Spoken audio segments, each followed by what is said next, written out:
Right. So we're talking about characters today. And I love this quote from Ernest Hemingway. He said, when writing a novel, a writer should create living people, people, not characters. A character is a caricature.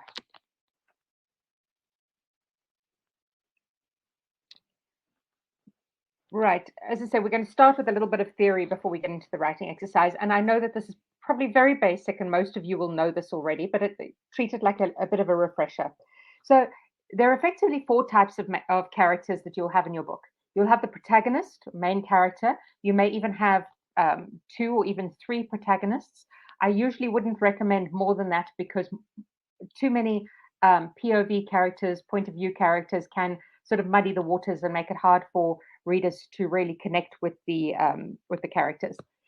Then you'll have an antagonist, sometimes called the villain. I've chosen not to use the word villain here and rather use opposing character because depending on what genre you write, you may actually not have a villain, so to speak. So, for example, if you're writing women's fiction or chick lit or romance or one of those, I'm sure that even in a you might have a villain, for example, in a fantasy or a thriller, but sometimes you don't actually have a villain. You just have a character who is creating obstacles for your protagonist, creating conflict.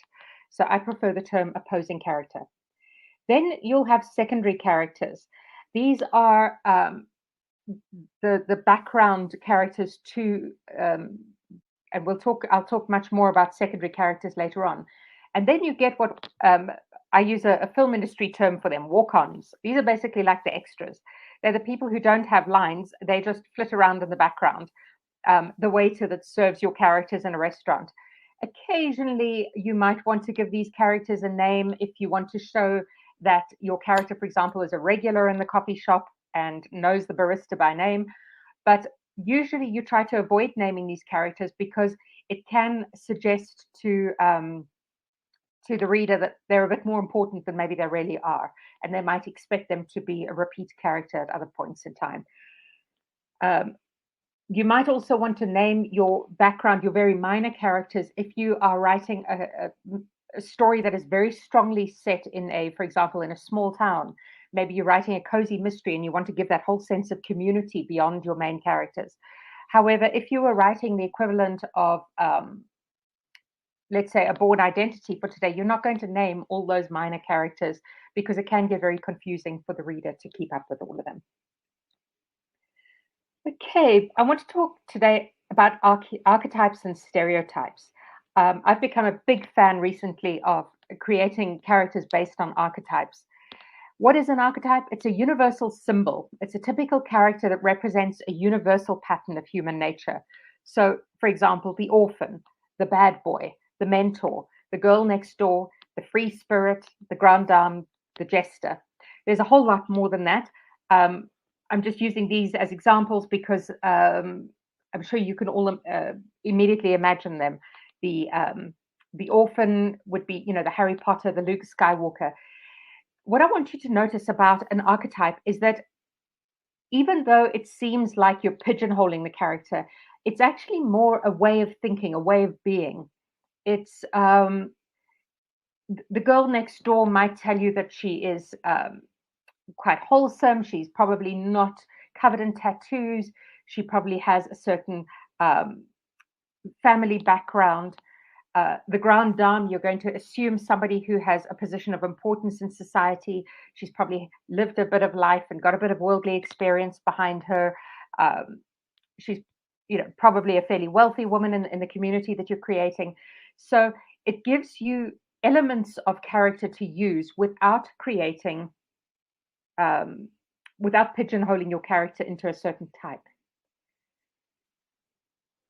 A stereotype, on the other hand, is, sorry, did I jump a slide? I did too. So archetypes are good because they're instantly recognizable. We instantly recognize that Luke Skywalker is going to be a certain way because of having grown up with an aunt and uncle with no parents.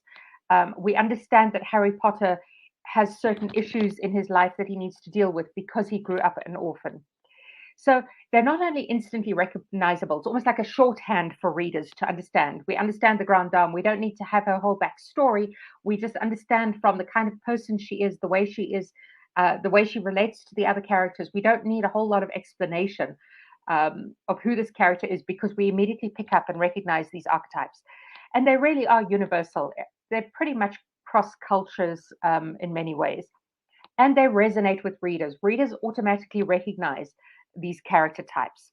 However, what is not so good is a stereotype. What is a stereotype? This is a preconceived, often oversimplified, and often harmful belief about a person or a group of people. So examples of this would be giving, the dumb blonde cheerleader, for example. Nerds who all wear glasses and pocket protectors. All career women are cold-hearted, and I'm looking particularly at movies like The Devil Wears Prada here. This idea that a woman can't have a career and still have a warm heart and be sympathetic, which can't be a successful career businesswoman and still have a warm heart and a family. So if you find yourself tempted to write a stereotype, I highly encourage you to try and mix it up, try and break up the character a bit, try and approach them from a different way, break the stereotype. If you're going to have a guy who is a computer geek or a computer programmer, maybe make him a bit of a sportsman, an athlete in his spare time. Break that stereotype.